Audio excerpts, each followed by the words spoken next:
Благодарам, почитувам председател на комисија, почитувам представник на влада, почитувани колеги. Јас најпрвен сакам да изразам подршка на овој амандман, ќе го гласам позитивно за и поздравувам што пратениците Адеми и Ејупи, мислам, Ајдари, благодарам, го предложиле овој амандман. Она што ми е потикна да сеам за дискусија е некој концепт кој што се трудам да го наметнам во комисијата, тоа е да видиме поискрени пред граѓаните. Добро е што се решава овој повеќе деценijски проблем на граѓаните на општина Липково, соседна општина до мојата општина, многу пријатели, природно комуницираме со таа општина, имам таму. Меѓутоа, лошо е тоа што представниците на дуи 20 години, ако не се лажам, се власт во општина Липково и во Република Македонија, и сметам дека многу доцна им текна да се заложат за решавање на овој проблем што представува основно човеково право да има пристап до чиста и питка вода за пиење.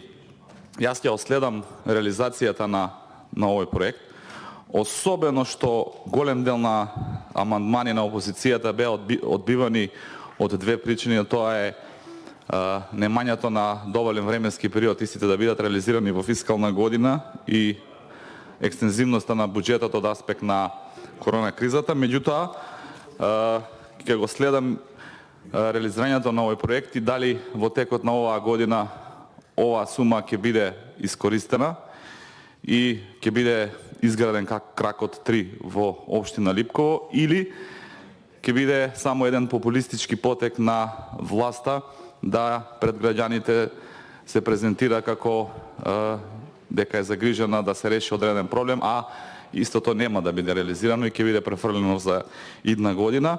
И бидете убедени, пред сите вас ќе го поканам и господинот Адеми и господинот Ајдари заедно да отидеме во општина Липково штом заврши фискалната година, за да видиме дали овие средства ќе бидат наменски искористени за кракот 3 и дали истиот ќе биде реализиран или ќе останеме на чист и гол популизам, нешто што овие 20 години такако не недостасуваше во Република Македонија.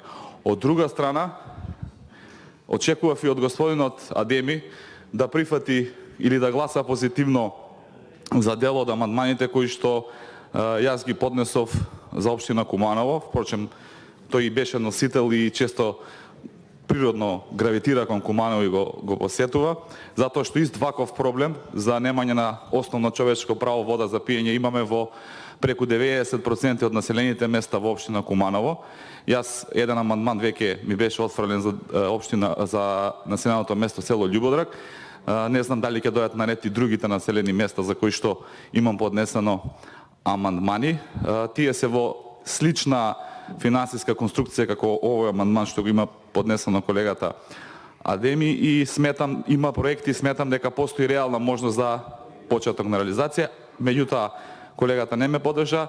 Во секој случај останува отворена понудата да во следниот буџет за 2021 година ете заеднички како пратеници од иста или општина кои што гравитираме заеднички да се заложиме да што поголем број на проекти од Куманово, од Липково бидат ставени во буџетот за 2021 година, и сметам дека една тенденција која што овдека ја промовира дел од другите општини, треба да бидеме и како примери ние од општина Куманово, општина Липково, да заеднички успееме да ја протуркаме проективе и да ја натераме владата да ги реализира.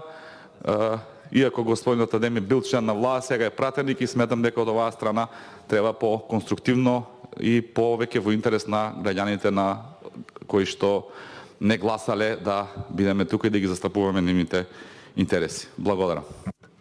За реплика пратеникот Арбар Адеми.